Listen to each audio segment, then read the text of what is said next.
Woo!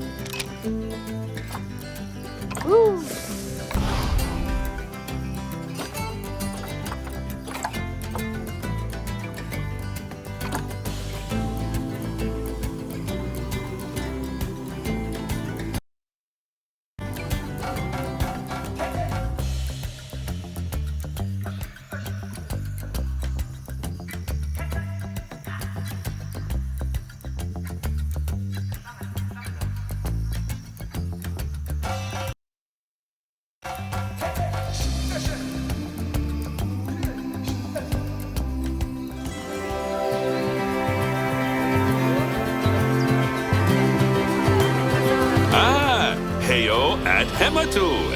Yeah. Sorry about that. I have a habit of slipping back into the Planko language. It's good to finally meet you in person.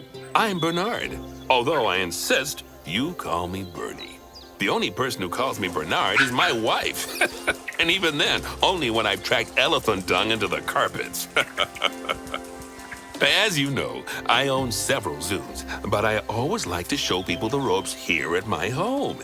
This is the first zoo I ever opened, and a source of great pride for me. And prides, thanks to a lion breeding program we ran in the 80s. But we're in the middle of a big renovation, and that's where you come in. Sadly, our old contractor had to retire after developing a fur allergy. Poor devil kept sneezing his dentures into the lion habitat. So, it's up to you to finish everything off. Don't worry, though. I'm not completely throwing you in at the deep end. My head keeper, Nancy Jones, will be lending a helping hand. Oh, she's a hard worker, and she'll expect you to be too. But I'm sure you'll get along like a house on fire, or even better, one that isn't on fire. Less shouting that way. Hello there. From that rosy, fresh face of yours, I'm guessing you're Bernie's new hire. Good. Now, I hope you're ready to ditch your diploma because we're about to get really hands-on. But before we begin the real work, how about we familiarize you with the zoo by learning how to fly around it and visiting some of our beautiful animals? We'll start by popping over and having a look-see at the grizzly bears in their habitat. Did you know that grizzly bears, also known as Ursus arctos horribilis, can hibernate for up to 7 months a year? Oh, but then again, given the chance, I think a lot of people would do that too. Select one of the bears and you'll bring up its information panel.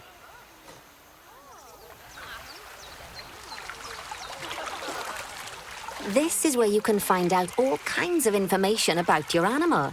The most important thing being its overall welfare. You'll learn more about animal welfare today as we go through your objectives. But for now, let's enjoy this magnificent animal. Why don't you select the camera from inside its information panel? See, now this is a fantastic way to get a close look at your animals. Okay, when you're ready, let's pop over to the other side of the zoo and take a look at the lions. I've marked their location for you to find.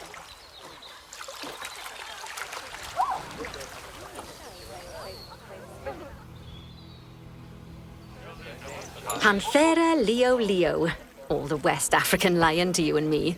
Lions are the most social of the big cats, and there can be as many as 40 lions in a pride, although prides of that size are pretty rare. As Bernie would say, those lions are awesome, which is precisely why I handle the training instead these days. Anyway, how about we get started on those objectives? Come on, let's head over to an empty habitat and see what needs doing there. As you can see, it's a lovely space for animals, but it's missing a certain something. Well, 2 somethings. Warthogs. So I'd like you to adopt a pair of them. To adopt animals, we need to open the animal market, which is in the animal trading section.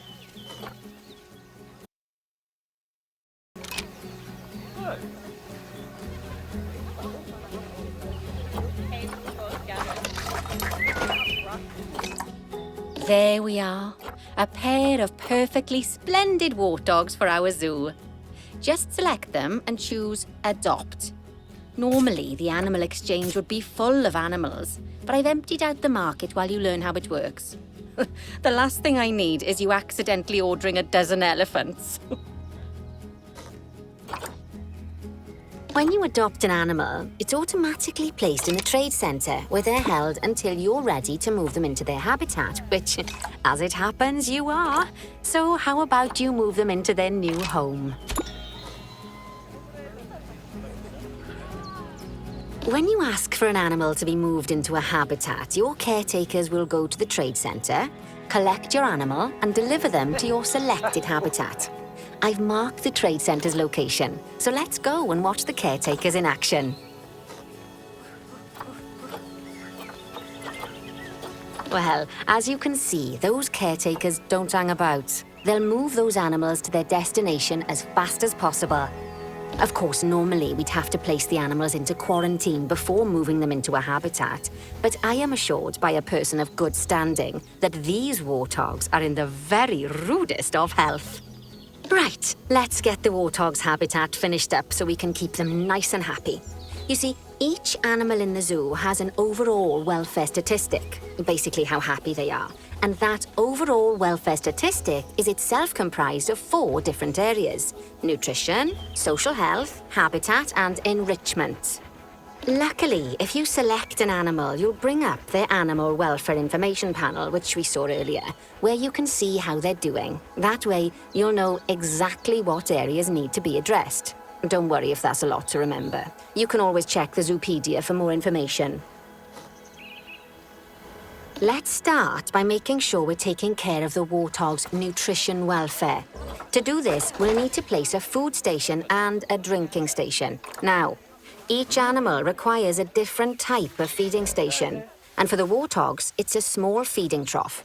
So let's add one of those and a water bowl.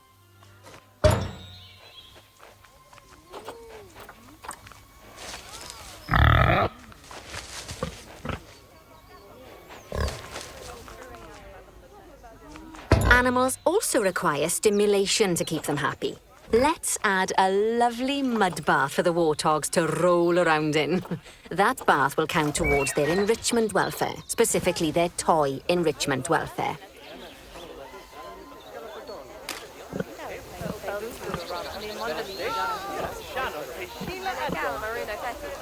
Oh, nice work. You've got a knack for this, I see.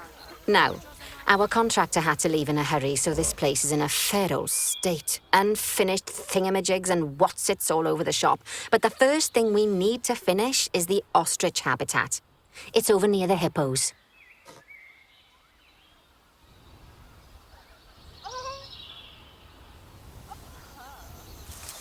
Oh, before we actually start building our ostrich habitat, let's pause time for a moment.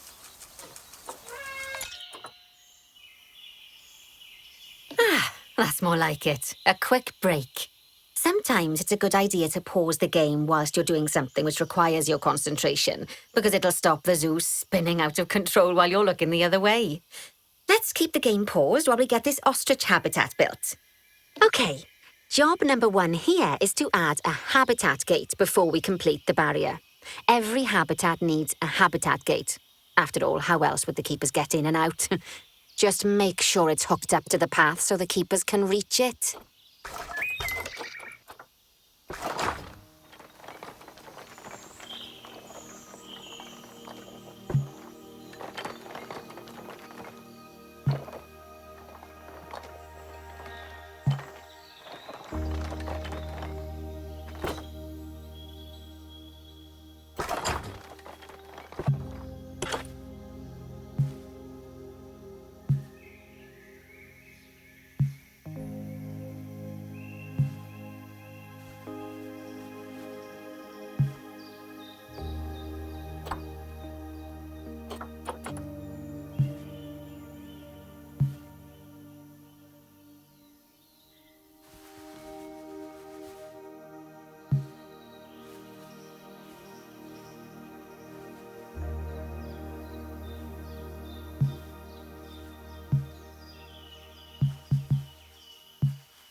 Right, let's complete the perimeter barrier so we can adopt us some ostriches.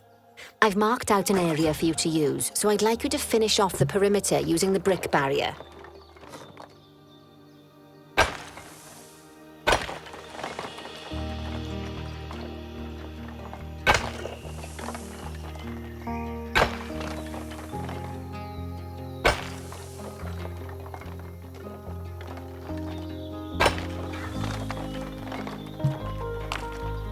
Good work! Remember, before you can place animals in any habitat, it has to have a full loop of connected barrier. Now, you've probably noticed that guests can't actually see into this habitat at the moment. At least not without a stepladder. But seeing as they're banned, I'd like you to select a piece of barrier and swap out the brick for a glass barrier, so the guests can see in.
There we go.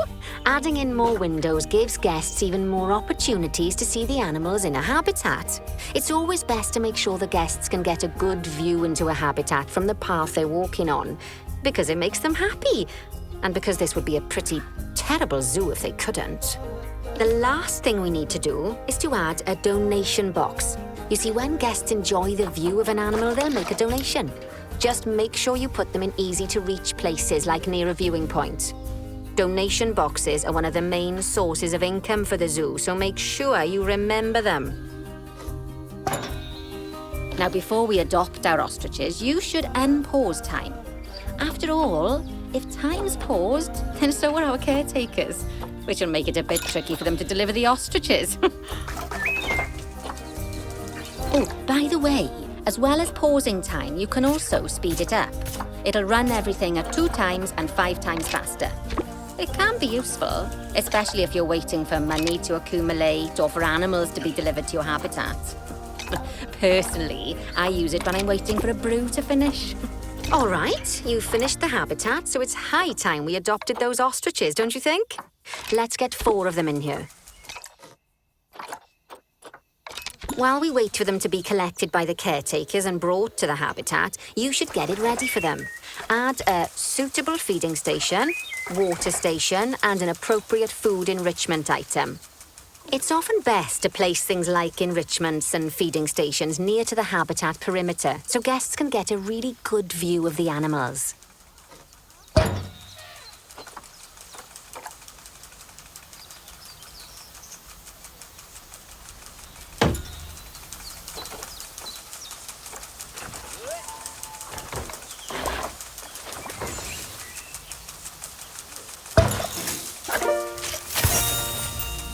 Oh, good to see the ostriches have somewhere they can really stretch their legs.